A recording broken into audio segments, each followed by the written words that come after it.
जय मसीह की, praise the Lord. एक बार फिर से आपके सामने प्रभु परमेश्वर के वचन को लेकर मैं डॉक्टर अमितेश विल्सन मिनिस्ट्री से आपके समक्ष इस चैनल के द्वारा हाजिर हूं।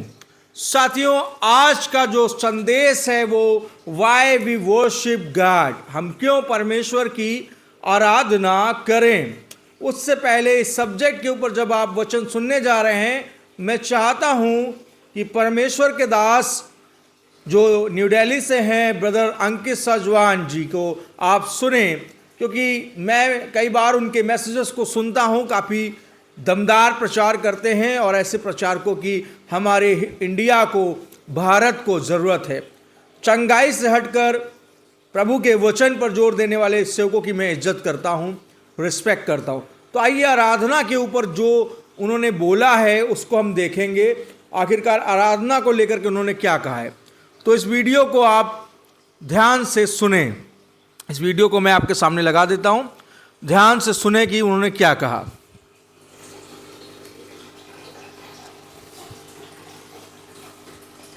जब आप अपने परमेश्वर की स्तुति करते हो, इनविजिबल रेल्म में स्वर्गदूत आपके लिए लड़ते हैं। बाइबल बताती है जब जब मूसा के हाथ खड़े थे, इजरायली जीतते जा रहे थे। सोचो, कनेक्शन देखो। मूसा पहाड़ी के ऊपर खड़ा है, आर्मी नीचे लड़ रही है। आप सोचो, आर्मी का लड़ना और मूसा के हाथों का क्या रिलेशन है? अरे रिलेशन है। परमेश्वर सिखा रहा है हमें, ये आत्मिक सिद्धांत है। यानी जब लगे कि शैतान आपके जीवन में हीट को बढ़ा रहा है, अपने हाथ खड़े कर दो, अपने हाथ उठा के अपने पिता की आराधना करने लग जाओ। जो लड़ाइयां सालों में नहीं जीती, वो सेकंड्स में जीतने लग जाओगे यीशु के नाम में।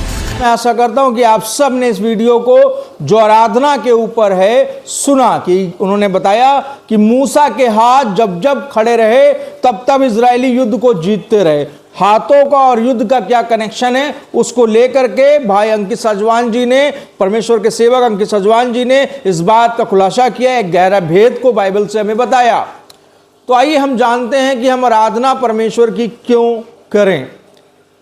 तो सबसे पहले परमेश्वर ने मनुष्य की रचना इसी उद्देश्य से की थी, जब स्वर्ग में आराधक का अर्क दूत यानी अर्क एंजल, हम सभी उसका नाम जानते हैं, मैं उसका नाम जुबान पर लाना सही नहीं समझता, अर्क एंजल शैतान को गिरा दिया गया। तो परमेश्वर ने आदम और हव्वा को इस उद्देश्य से रचा कि वो परमेश्वर की आराधना करेंगे, परंतु शैतान को पता था कि वो परमेश्वर को महिमा देंगे, और परमेश्वर को महिमा देने से पहले शैतान ने योजना बनाई और उन्हें पाप में गिरा दिया। माय डियर फ्रेंड, आज परमेश्वर ने हमको इस उद्देश्य से बनाया है कि हम उसकी आराधना करें, और आराधना करने से हमारे जीवन में क्या कनेक्शन है इसको भी हम जानेंगे। पहली चीज, जब हम आराधना करते हैं अपने उद्धारकर्ता सृष्टिकर्ता परमेश्वर की, तब हम परमेश्वर से कनेक्ट होते हैं, पहली चीज। दूसरी चीज, जब हम आराधना करते हैं तब हमारे बंधन टूट जाते हैं। जब पौलुस और सिलास जेल में थे, पिछले समय मैंने अपने एक वीडियो में बताया, अपने एक संदेश में प्रचार किया था प्रेरितों के किताब 16 के 25 से, कि इस पौलुस और सिलास जब बंदी गृह में थे तो वो दुखी नहीं थे, वो आनंदित थे, और उन्होंने प्रभु के वचन के संग संग आराधना को आरंभ किया, गीतों को गाया, लोगों को बताया कि किस तरह परमेश्वर उनके जीवन में प्रार्थना आराधना के द्वारा चमत्कार कर सकता है। लिखा है वो भजन गा रहे थे और कैदी सुन रहे थे, और अचानक उन्हीं भजनों के बीच में उनकी बेड़ियां खुल गई। मेरे प्रियो, जो हम आराधना करते हैं तो बेड़ियां खुल जाती हैं।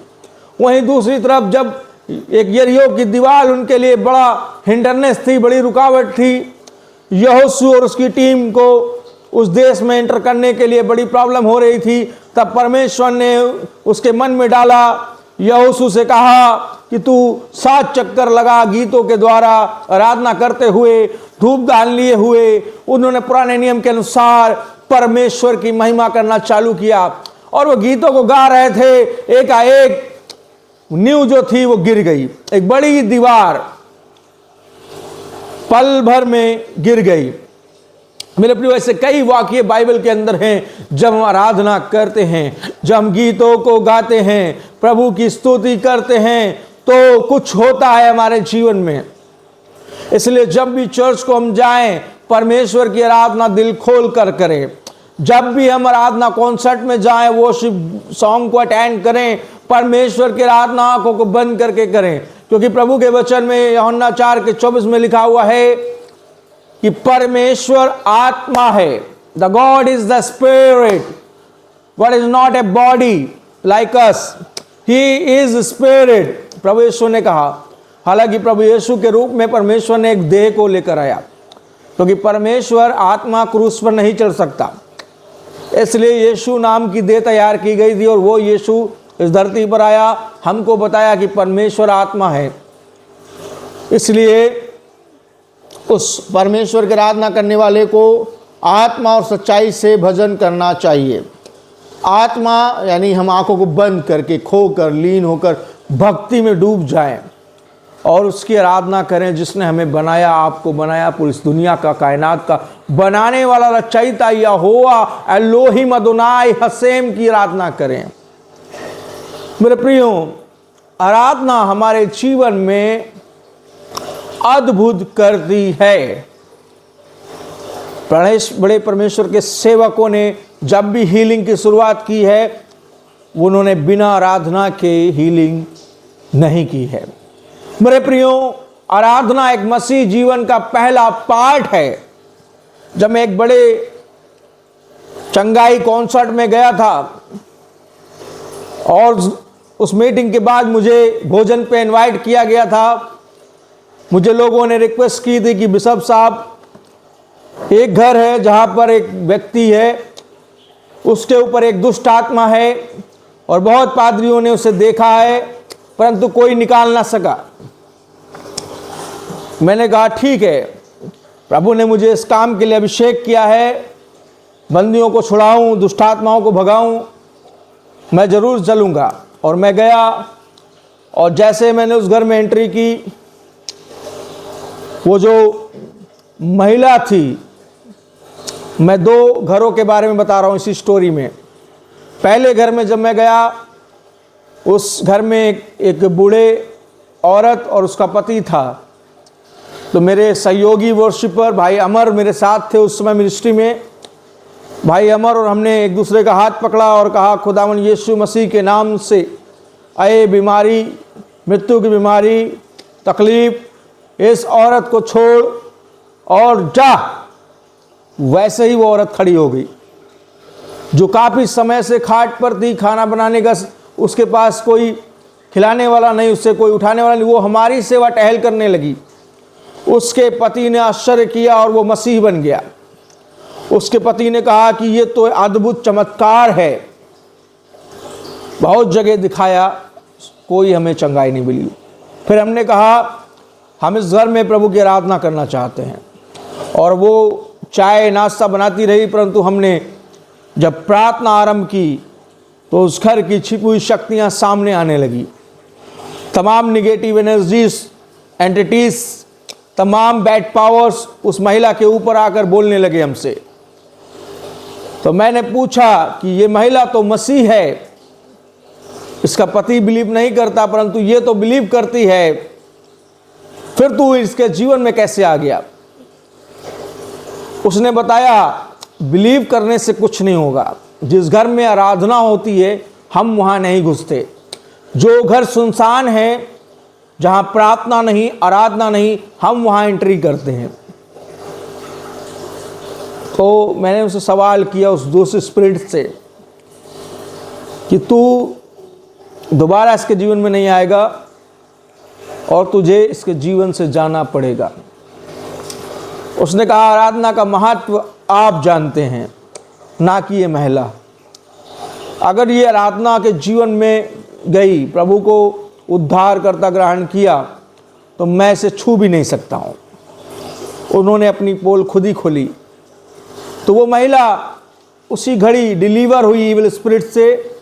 फिर हम दूसरी जगह गए, वहाँ भी सेम मैटर था, सेम केस हमने डील किया, और उस घर के अंदर जो था वो उससे भी बड़ा अपने आप को बोलता था, लेकिन वो यीशु के वचन से थरथराता था। आखिरकार वो भी डिलीवर हुई, यीशु मसीह की महिमा किया। मेरे प्रियो, मैं बताना चाहता हूँ, आराधना की ताकत एक मसीह को स्वर्ग ले जा सकती है। आराधना की ताकत आपको निर्धन से धनवान बना सकती है। मैं एक बार प्रार्थना आराधना करके चर्च से अपने कमरे में जाकर निराश होकर दुआ करने लगा और मैंने कहा, खुदा मुझे इससे भी बड़े बड़े कमरे चाहिए, मैं तेरी आराधना कर सकूं और अपने दोस्तों को, गेस्ट को बुला सकूं। तूने ये मकान तो मुझे दिया है, लेकिन मुझे इससे बड़ा घर चाहिए। मेरे प्रियो, प्रभु ने कहा, मैं दूंगा। प्रसन्नता के समय मैंने तेरी सुन ली। मेरे प्रियो, जिस जगह पर आराधना होती, परमेश्वर उस जगह को और उस व्यक्ति को बना देता है। इस बात को ध्यान रखें। दुनिया विरोध कर ले, लाख विरोधी खड़े हो जाएं, आपको बढ़ने से कोई रोक नहीं सकता। दुनिया की ताकत, कोई माई का लाल भी रोक नहीं सकता है। अगर परमेश्वर आपकी ओर खड़ा हो गया, यदि आप प्रभु के भक्त बन गए, यदि आप प्रभु के लिए लड़ने वाले बन गए, यदि आप प्रभु के लिए सीना तान कर बोलने वाले बन गए कि मैं मसीह हूं, जाओ तुम्हें जो करना है कर लो, हम प्रसाद नहीं खाएंगे, हम मूर्ति पूजा नहीं करेंगे, हम तमाम घिनौनी चीजों से दूर हैं, तुमको जो करना है कर लो, लेकिन हम अपने ईमान से भटकेंगे नहीं, खुदा उसी दिन आपकी ओर खड़ा हो जाएगा। जब आप खरे हो जाएंगे, जब आप मिक्सअप रहेंगे, जब आप मिलावटी रहेंगे, आप कुछ भी कर ले, आप सक्सेस नहीं होंगे। मेरे प्रियो, जब मैं आराधना करके वहां पर मैंने ये दुआ करी, प्रभु ने मुझे उसके 2 महीने बाद एक बड़ी जमीन दी, उसे बिल्ड करने के लिए बुद्धि दी, पैसा दिया कि मैं उसको बना सकूं। और आज भी जब मैं लेटता हूं रात के समय, मैं याद करता हूं प्रभु के उपकारों को, कि प्रभु ने मुझे घूरे में से उठाकर, मेरे खुद के घर थे, सब कुछ था, मैंने अपने रिश्तेदार भाइयों को दे दिया, बहनों को दे दिया। मैंने कहा, मुझे देने वाला मेरा परमेश्वर है, तुम संपत्ति के लिए मत लड़ो, तुम ले जाओ, मुझे देगा मेरा परमेश्वर। इसी फेस से एक अटैची लेकर, चंद कपड़े लेकर किराए के मकान में चला गया। मैं वहां घुटने टेकता था। मेरी पत्नी मेरा समर्थन करती थी कि परमेश्वर एक दिन देगा, और परमेश्वर ने चंद समय में हमें ऊंचा उठाया। विरोधियों ने बहुत कुछ हमारे लिए षड्यंत्र किया, ना मिनिस्ट्री गिरा पाए, ना मुझे गिरा पाए, बल्कि कुछ तो गिर गए, कुछ कोरोना काल में ही दुनिया छोड़ के चले गए। मेरे प्रियो, मैं आज भी आपके सामने हूं। विरोध करने वाले, वचन कहता, नष्ट हो जाएंगे, आराधना करने वाले सदा सर्वदा जिंदा रहेंगे। प्रभु की आराधना करें, अपने घरों में आराधना गीतों को लगाएं, अपने जीवन को परमेश्वर के साथ प्रार्थना, फास्टिंग, उपवास के साथ लगाएं। प्रभु आपके जीवन को धन्य बना देगा। कौन क्या बोलता है, क्या सोचता है आपके बारे में, अगर आप इस पर गौर करेंगे तो आप जीवन में उठ नहीं पाएंगे। कहते हैं दुनिया का सबसे बड़ा रोग, क्या कहेंगे लोग, लोग क्या कहेंगे ये मत सोचना। मैं किसी के अंडर में काम करता था आज से कई साल पहले न्यू दिल्ली में। उन्होंने एक बात मुझसे कही थी, उनको लगा कि परमेश्वर ने उन्हें ही धनवान बनाया है। उन्होंने मुझसे कहा कि दुनिया में कोई भी काम बिना पैसे के नहीं होता है। मैंने कहा, जिस परमेश्वर को मैं मानता हूं ना, वो पूरी कायनात का परमेश्वर है, वो राजा है, और वो मुझे निश्चय धन देगा।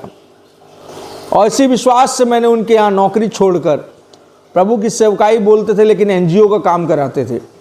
प्रभु की सेवकाई बोलते थे, लेकिन विदेशों से डॉलर मंगवाते थे और झूठी रिपोर्टें लगाकर प्रभु के नाम की निंदा करते थे। ऐसे घिनौने धोखेबाज लोगों को मैंने प्रभु के राज्य के लिए छोड़ा और लात मारी ऐसी नौकरी पर जहां मैं असिस्टेंट मैनेजर के पद पर काम कर रहा था, जहां पर मेरे हाथों में पूरा राजपाट था।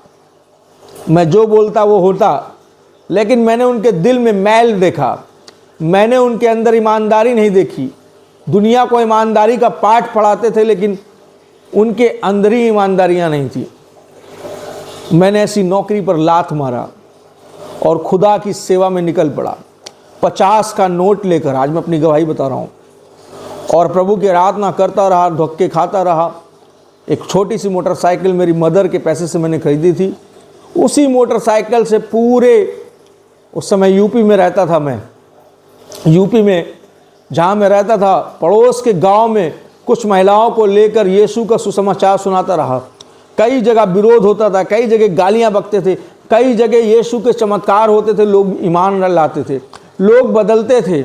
और एक संडे से दूसरे संडे प्रतिदिन भीड़ बढ़ती थी, दान बढ़ता था। लेकिन मेरा उद्देश्य आत्माओं को जीतना था, दान नहीं था। लेकिन मैं देखता था परमेश्वर मुझे अपनी भरपूरी से खिलाता था।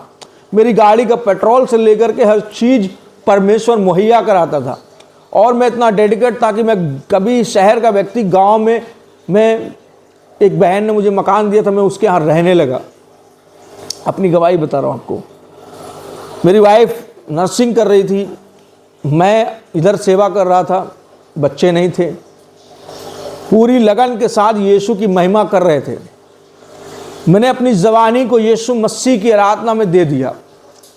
मेरे प्रिय, मुझे पता है मेरी जवानी यहोवा ने ली है तो मेरा बुढ़ापा भी यहोवा संभालेगा। मेरी अधेड़ता भी परमेश्वर के हाथ में है। मैं अपने आप पे इस बात पे गर्व करता हूँ कि परमेश्वर ने मुझे उठाया और वो कहता मैं सर्वदा तुझे उठाए रहूँगा। मेरे प्रियो, आराधना आपको ऊंचा करती है, नीचा नहीं करती है। जब 10 लोगों के आगे मैं बोलता था कि मैं प्रसाद नहीं खाऊंगा, दोस्त आपने मुझे इनवाइट किया है, मैं आपके दरवाजे आया हूं, लेकिन मेरा परमेश्वर मुझे मना करता है। आप अपने ईश्वर को मानते हैं, अपने ईश्वर की आराधना कीजिए। मैं किसी प्रकार के प्रसाद या किसी प्रकार की मूर्ति पूजा जैसे चीज़ों में इन्वॉल्व नहीं होऊंगा। कुछ समय लोग बुरा मानते थे, लेकिन वहीं मेरे साथ कुछ नामधारी क्रिश्चियन प्रसाद लेकर खा जाते थे, बोलते थे कुछ नहीं होता। लेकिन मैं मानता था, प्रभु ने कहा कि तुम दुष्ट आत्माओं और प्रभु की मेज में से नहीं खा सकते। पिछले समय एक भाई लगातार मेरे कमेंट बॉक्स में ये सवाल कर रहा है क्या मैं प्रसाद खा सकता हूँ क्या नहीं। मैं आपके धर्म के विरोध में नहीं बोलता, ना ही मेरा चैनल किसी के धर्म की भावनाओं को ठेस पहुँचाने के लिए है। हम किसी के धर्म को नहीं, हम अपने मसीह भाई बहनों को शिक्षा देने के लिए यहाँ बैठे हैं, अपने लोगों को ऊंचा उठाने के लिए यहाँ बैठे हैं, उन्हें समझाने के लिए। ना कि हमारा कोई इंटेंशन हिंदू धर्म से है, ना ही मुस्लिम धर्म से। हमारा परमेश्वर यहोवा है और हम बतौर इस देश के नागरिक हैं और अपने लोगों को, अपनी कम्युनिटी को गाइड करना as a religious leader, as a bishop, ये मेरा परम कर्तव्य है। सो मेरे मसीह भाई बहनों, आप जब आराधना करेंगे, आप जब घुटने टेकेंगे, यकीन मानिए बड़े बड़े युद्ध आप जीतेंगे। मूसा ने आराधना की, हाथों को उठाया। यहोशू ने आराधना की, हाथों को उठाया। पौलुस और सिलास ने आराधना की, हाथों को उठाया। उन्होंने युद्ध जीता। आप भी युद्ध जीतेंगे। आपका मुकदमा खत्म होगा, आपकी बीमारी खत्म होगी, आपके कर्जे खत्म होंगे, आपके जीवन में जलने वाले शत्रु खत्म होंगे, परंतु आप बढ़ते रहेंगे, बढ़ते रहेंगे। यीशु के नाम में, यीशु के नाम में रिसीव करें, बिलीव करें। रबा सांदारारी खानदाना लाबा स्तोरियाना लाबा बाबा शखारा लाबारिंदो नामा मामा शिखिरिया। मेरे प्रियो, कोई कुछ भी बोले, डरे नहीं, घबराए नहीं। आप यहूदा के शेर के बच्चे हैं। मेरे प्रियो, बहुत गवाहियां हैं मेरे जीवन में। मैं सोशल मीडिया पे कुछ गवाहियों को बांटना चाहता हूं, कुछ को नहीं चाहता। मैं कॉन्फ्रेंस में बोलता हूं लोगों से। मेरी जीवन गवाहियों से भरा जीवन है। धर्मांतरण के बड़े केस में मुझे फंसाने की साजिश की गई थी। मेरे पीछे सीबीआई से लेकर एसआईटी की टीम लगाई गई थी। मैं अपने घर में कैमरे लगाकर दूसरी जगह था, वहां दुआ कर रहा था। मेरा परिवार दुआ कर रहा था, मेरे लोग दुआ कर रहे थे। प्रभु ने कहा कुछ नहीं होगा, तेरा समय नहीं आया, तू लंबी रेस का घोड़ा है, तुझे मैं उठाऊंगा। सेम बात प्रभु ने प्रार्थना के समय जिस होटल में हम रुके थे, उस होटल में प्रभु ने मेरी पत्नी से बात किया कि कुछ नहीं होगा, मैं हूं। और मैं जब रात में सोया तो मैंने एक दर्शन देखा। प्रभु ने बात किया, मैं विश्वास किया और पूरे विश्वास के साथ 1 मंथ के अंदर मैं वापस अपने घर आया और मैंने वहाँ पर पाया कि मैंने क्षेत्र लोगों से, आसपास के लोगों से, सब जगह पता लगाया क्या कोई ऐसी बात। पुलिस स्टेशन के लोगों ने भी, कोतवाली के लोगों ने भी, पत्रकारों ने भी मुझे बोला कोई ऐसी बात नहीं भैया, होगा तो मैं आपको इन्फॉर्म करूँगा। मुझे पता है जाति धर्म से बढ़कर रिलेशन होता है। अगर आपका रिलेशन पत्रकारों के साथ ठीक है, अगर आपका रिलेशन पुलिस के साथ ठीक है, तो आपके साथ अच्छा ही होगा। अगर आपका रिलेशन राजाओं के राजा, प्रभुओं के प्रभु यीशु के साथ ठीक है, तो दुनिया की कोई ताकत आपको छू नहीं सकती। मेरा बेटा दुआ कर रहा था, मेरा बेटा कह रहा था पापा कब घर जाऊंगा, पापा कब स्कूल जाऊंगा, लेकिन मेरा दिल दुखी था।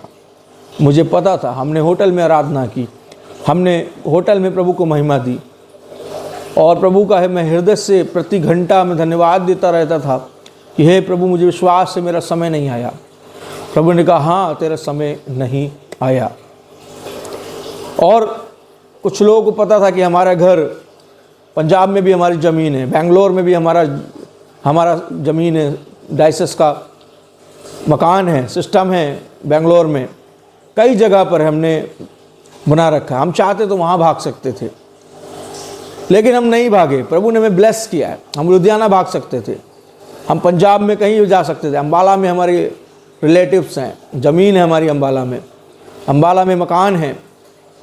हमने अधिकतर इन्वेस्टमेंट प्रभु के राज के लिए, आराधना के लिए किया है। मुझे पता है कि जब यूपी में सताव होता है तो पंजाब में सेवा करनी है, जब पंजाब में सताव होता है तो कर्नाटक में सेवा करनी है, जब कर्नाटक में सताव होता है तो मैं साउथ की ओर भी देख रहा हूँ, साउथ में सेवा करूँगा, भारत में सेवा करूँगा, लेकिन भाग भाग कर तब करूँगा जब यीशु का आना नज़दीक होगा। अभी परमेश्वर का राज बुद्धि के साथ इस्टेब्लिश करना है। हम सबको परमेश्वर का राज लाना है पृथ्वी पर, और इस राज्य के लिए हमें आराधना करनी है, हमें फास्टिंग रखनी है, हमें प्रभु को बोलना है, प्रभु हमें खड़ा कर, अपना यंत्र बना, हम तेरे लिए लड़ेंगे, हम तेरे लिए गाएंगे, हम तेरी महिमा करेंगे और शैतान के गढ़ों को काट देंगे यीशु मसीह के नाम में। शाबारी खानदाना लाबा लाबा नमस्तोराना। परमेश्वर महान है दोस्तों, उसकी आराधना करें, प्रभु आपके साथ है। धन्यवाद। जय मसीह की। Praise the Lord.